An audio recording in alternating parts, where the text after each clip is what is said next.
Hello friends, എല്ലാവർക്കും വീഡിയോയിലേക്ക് സ്വാഗതം. നമ്മുടെ വീട്ടിൽ നമ്മുടെ കുഞ്ഞുങ്ങൾക്കാണെങ്കിൽ ഇപ്പോൾ ചോറ് കഴിക്കുക എന്ന് പറയുന്നത് വലിയ ബുദ്ധിമുട്ടുള്ള കേസ് കേട്ടാണ്. എന്നാൽ നിങ്ങൾ ഇതുപോലൊന്ന് ചോറ് വെച്ച് നോക്കിക്കേ, കുഞ്ഞുങ്ങൾ പിന്നെയും ചോദിച്ച് വാങ്ങും. തീർച്ചയാണ്. അപ്പോൾ നമുക്ക് വീഡിയോയിലേക്ക് കിടക്കാം.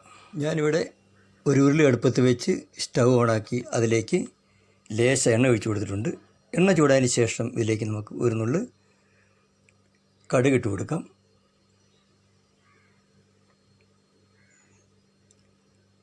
ഇപ്പോൾ നമ്മുടെ കടുകൊക്കെ ഇവിടെ നല്ലതുവണ്ണം പൊട്ടി വന്നിട്ടുണ്ട്. ഇനി നമുക്കിതിലേക്ക് ലേശം വെളുത്തുള്ളി ഇഞ്ചി ചെറിയതായിട്ടൊന്ന് അരിഞ്ഞെടുത്താണ്, ചെറിയ പീസുകളാക്കി അരിഞ്ഞെടുത്താണ്, അതുകൂടി ചേർത്ത് കൊടുക്കാം. ഇനി നമുക്ക് വേണ്ടത് ചെറിയൊരു ക്യാരറ്റ്, അതും ചെറുതായിട്ടരിഞ്ഞാണ്.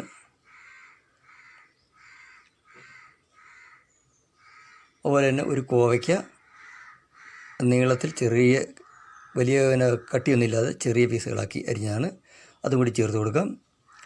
ഇപ്പോൾ കോവയ്ക്ക അല്ലെങ്കിൽ നമുക്ക് വേറെ എന്താണ് ബീൻസോ നമുക്ക് എന്താണോ നമുക്ക് ചേർത്ത് കൊടുക്കാവുന്നതാണ്. ഇതൊന്ന് വഴറ്റിയെടുക്കാം നമുക്ക്. ഇതിപ്പോൾ ഇവിടെ ചെറുതായി വാടി വന്നിട്ടുണ്ട്. ഇനി നമുക്കിതിലേക്ക് ചെറിയൊരു സവാള ചെറുതായിട്ടരിഞ്ഞത് അതും കൂടി ചേർത്ത് കൊടുത്ത് നല്ലതുവണ്ണം ഒന്ന് വഴറ്റിയെടുക്കണം. സവാളയും കോവയ്ക്കയും ഇതൊക്കെ നല്ലതുവണ്ണം വേകണം. നമുക്കിതൊന്ന് വഴറ്റിയെടുക്കാം. ഇതിപ്പോൾ ഇവിടെ നല്ലതുവണ്ണം വാടിയിട്ടുണ്ട്. ഇനി നമുക്കിതിലേക്ക് 1/4 സ്പൂൺ മഞ്ഞൾപ്പൊടി ചേർത്ത് കൊടുക്കാം. 3/4 സ്പൂൺ മല്ലിപ്പൊടി കൂടി ചേർത്ത് കൊടുക്കാം.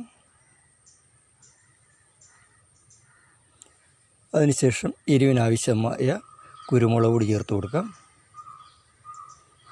ഞാനിവിടെ കുരുമുളക് പൊടിയാണ് ചേർത്ത് കൊടുക്കുന്നത്. നിങ്ങൾക്ക് വേണമെങ്കിൽ മുളക് പൊടി ചേർത്ത് കൊടുക്കാവുന്നതാണ്.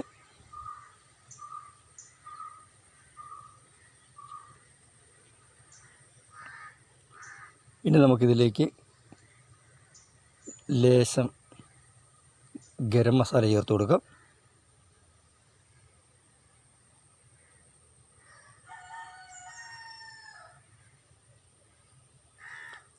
പാകത്തിന് ഉപ്പും കൂടി ചേർത്ത് നല്ലതുവണ്ണം ഒന്ന് മിക്സ് ചെയ്യാം. ഈ പൊടിയുടെ മണങ്ങളൊക്കെ മാറി കിട്ടണം.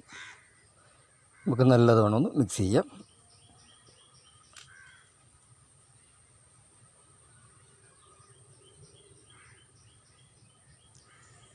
ഇനി നമുക്കിതിലേക്ക് 3 മുട്ട പൊട്ടിച്ച് ചേർത്ത് കൊടുക്കാം.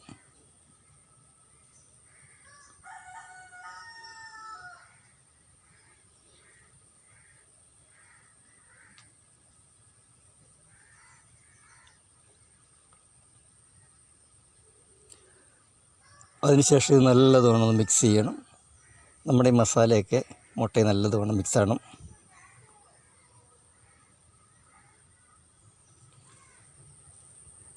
ഈ ഒരു പരുവത്തിൽ വേണം നമ്മുടെ മുട്ട ഫ്രൈ ആയി വരാൻ. ഇനി നമുക്കിതിലേക്ക് ചോറിട്ട് കൊടുക്കാം. ഞാനിവിടെ 2 പേർക്ക് കഴിക്കാനുള്ള ചോറാണ് ഇട്ട് കൊടുക്കുന്നത്. ഇതെല്ലാം കൂടി നല്ലതുവണ്ണം ഒന്ന് മിക്സ് ചെയ്തെടുക്കാം.